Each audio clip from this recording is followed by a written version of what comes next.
Menggali di dalam ingatanku, menggali di dalam ciptaku, menggali di dalam khayalku. Apa yang terpendam di dalam bumi Indonesia ini, agar supaya sebagai hasil dari penggalian itu dapat dipakainya sebagai dasar daripada negara Indonesia merdeka yang akan datang. Sudah terbukti bahwa Pancasila yang saya gali dan saya persembahkan kepada rakyat Indonesia, bahwa Pancasila itu adalah benar-benar satu dasar yang dinamis, satu dasar yang benar-benar dapat menghimpun segenap tenaga rakyat Indonesia, satu dasar yang benar-benar bisa mempersatukan rakyat Indonesia itu untuk bukan saja mencetuskan revolusi, tetapi juga mengakhiri revolusi ini dengan hasil yang baik. Maka aku adalah sebenarnya utusan, wakil daripada revolusi Indonesia. Revolusi Indonesia ini bukan revolusi Soekarno, tetapi revolusi daripada seluruh rakyat Indonesia, dari Sabang sampai Merauke.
Proklamasi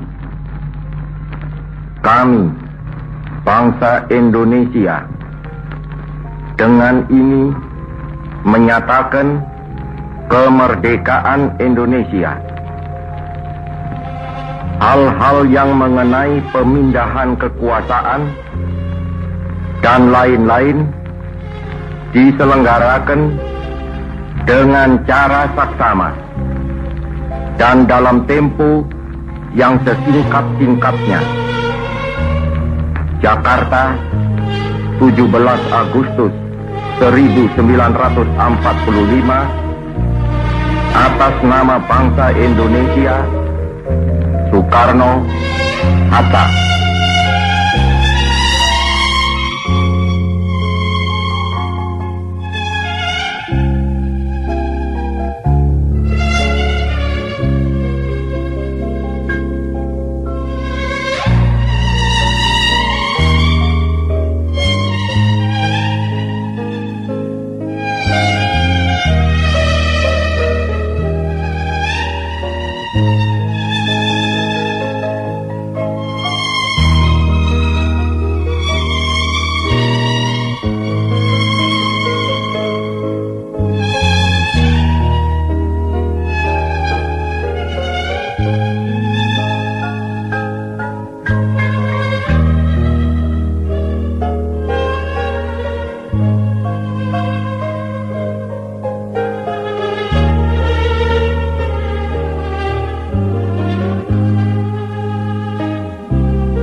Assalamualaikum warahmatullahi wabarakatuh.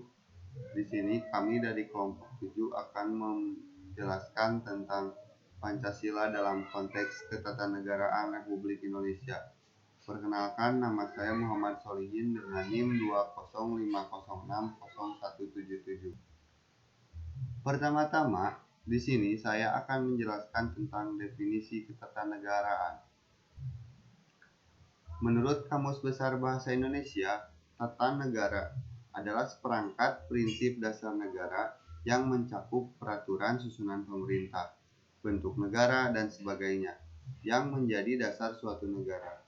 Dan menurut hukumnya, tata negara adalah suatu kekuasaan sentral yang mengatur kehidupan bernegara, yang menyangkut sifat, bentuk tugas negara, dan pemerintahannya, serta hak dan kewajibannya para warga terhadap pemerintahan atau sebaliknya.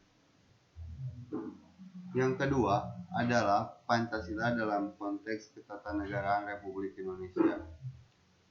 Pancasila sebagai pandangan hidup sering disebut dengan way of life, Weltanschauung, Weltanschauung and Lebensschauung, pandangan hidup, pegangan hidup, petunjuk hidup, yang berarti bahwa semua perilaku dan tindakan tanduk serta perbuatan setiap manusia yang bernegara di Indonesia harus dijiwai dengan merupakan pancaran dari sila-sila Pancasila. Pancasila sebagai sumber nilai norma dalam setiap aspek penyelenggaraan negara, maka dari semua peraturan perundang-undangan dan penjabarannya berdasarkan nilai-nilai Pancasila dalam konteks ketatanegaraan Republik Indonesia adalah pembagian kekuasaan, lembaga-lembaga tinggi negara, hak dan kewajiban, keadilan sosial yang diatur dalam Undang-Undang Dasar Negara. Jadi, menurut di sini adalah Pancasila dalam konteks ketatanegaraan Republik Indonesia adalah Pancasila sebagai pandangan hidup, pegangan hidup, petunjuk hidup, yang menunjukkan arti setiap manusia yang tinggal di negara Republik Indonesia. Contohnya, sila pertama, 1. Ketuhanan yang Maha Esa. Artinya di sana semua warga negara wajib memeluk agama yang dipercayainya. Kedua,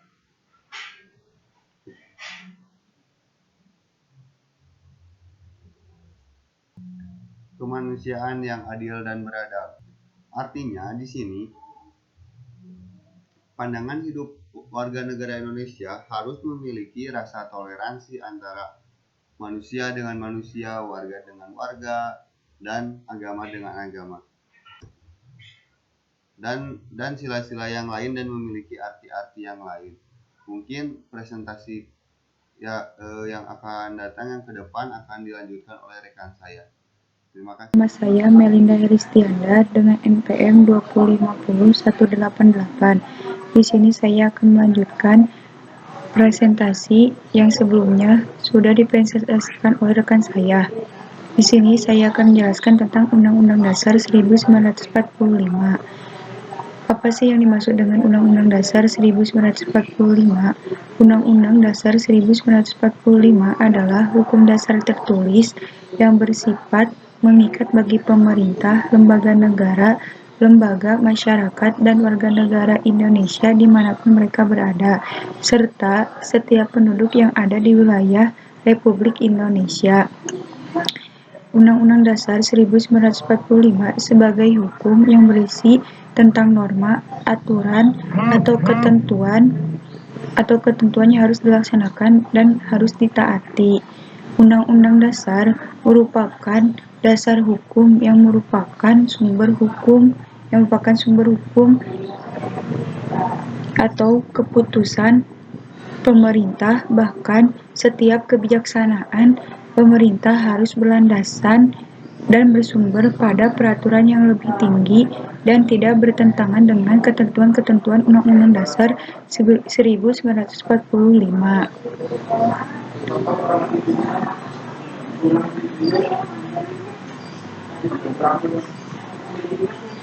Sistem ketatanegaraan Republik Indonesia berdasarkan Pancasila dan Undang-Undang Dasar 1945. Hukum dasar tidak tertulis yang dimaksud dalam Undang-Undang Dasar 1945 adalah konvensi atau kebiasaan ketatanegaraan dan bukan hukum adat atau juga tidak tertulis, terpelihara dalam praktik penyelenggaraan negara. Konvensi ketatanegaraan merupakan hal-hal sebagai berikut. 1. Konvensi adalah bagian dari kaidah ketatanegaraan atau konstitusi yang tumbuh diikuti dan ditaati dalam praktik penyelenggaraan negara. 2. Konvensi sebagai bagian dari konstitusi tidak dapat dipaksakan oleh atau melalui pengadilan. 3. Konvensi ditaati semata-mata didorong oleh tuntutan etika, akhlak, atau politik dalam penyelenggaraan negara. 4. Konvensi adalah ketentuan-ketentuan mengenai bagaimana seharusnya discretionary powers dilaksanakan. Dalam sistem ketatanegaraan dapat diketahui melalui kebiasaan ketatanegaraan atau convention. Hal ini mengacu pada pengertian konstitusi. Konstitusi terbagi kepada konstitusi tertulis dan tidak tertulis.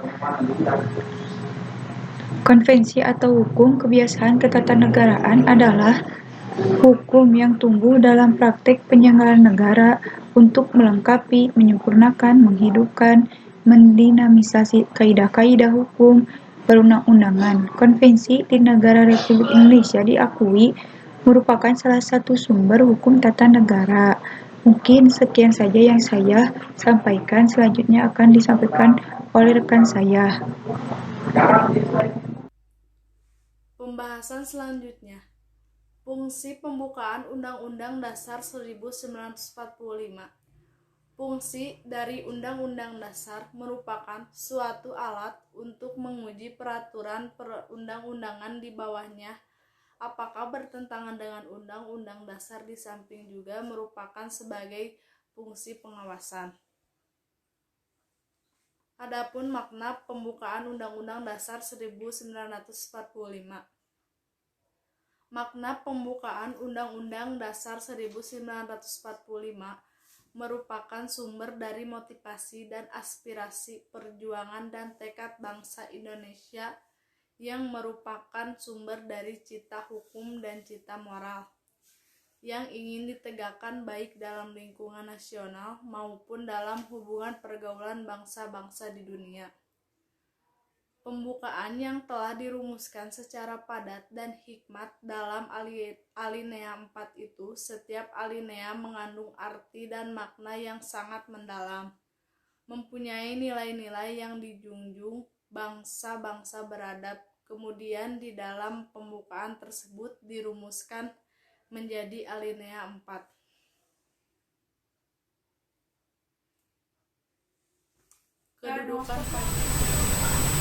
Kedudukan Pancasila dalam sistem ketatanegaraan Republik Indonesia. Di Indonesia terdapat landasan hukum yang merupakan kekuatan dan cita-cita bangsa Indonesia untuk menjamin kehidupan berbangsa dan bernegara yang diinginkan, yang berbentuk landasan filosofis, yaitu yang disebut Pancasila, yang mempunyai 5 prinsip dan digunakan sebagai dasar untuk mencapai tujuan nasional negara Indonesia, yaitu yang pertama, melindungi segenap bangsa Indonesia dan seluruh keluarga Indonesia. Yang kedua, memajukan kesejahteraan umum. Yang ketiga, mencerdaskan kehidupan bangsa. Yang keempat, ikut melaksanakan ketertiban dunia berdasarkan kemerdekaan, perdamaian abadi, dan keadilan sosial. Pada pembukaan Undang-Undang Dasar 1945, selain Pancasila, terdapat juga 4 pokok pikiran yang dijelaskan dalam pembukaan Undang-Undang Dasar 1945, yaitu yang pertama, bahwa negara Indonesia adalah negara yang melindungi seluruh bangsa dan rakyat Indonesia tanpa membeda-bedakan perseorangan, baik itu golongan ras maupun suku. Yang kedua, bahwa negara Indonesia mewujudkan keadilan bagi seluruh warganya. Yang keempat, bahwa negara Indonesia adalah negara yang berketuhanan, yang Maha Esa menurut dasar kemanusiaan yang adil dan beradab. Dan selanjutnya, ketatanegaraan di Indonesia telah disebutkan dan dijelaskan dalam Undang-Undang Dasar atau Konstitusi Negara Indonesia. Ada dua perbedaan pendapat dalam memaknai istilah Undang-Undang Dasar dan Konstitusi. Menurut tokoh paham kaum lama, Herman Heller menyatakan bahwa Undang-Undang Dasar dan Konstitusi itu berbeda. Konstitusi memiliki 3 pengertian, yaitu yang pertama, konstitusi merupakan kehidupan politik dan bermasyarakat. Yang kedua, kegiatan mencari unsur-unsur hukum dan konstitusi yang berlaku dan dijadikan sebagai kaidah hukum. Maka konstitusi disebut dengan undang-undang atau disebut juga dengan resolusi. Yang ketiga, tulisan naskah sebagai undang-undang dasar tertinggi dalam suatu negara. Cukup sekian dari kami, kurang lebihnya mohon maaf jika ada kesalahan. Terima kasih. Wassalamualaikum warahmatullahi wabarakatuh.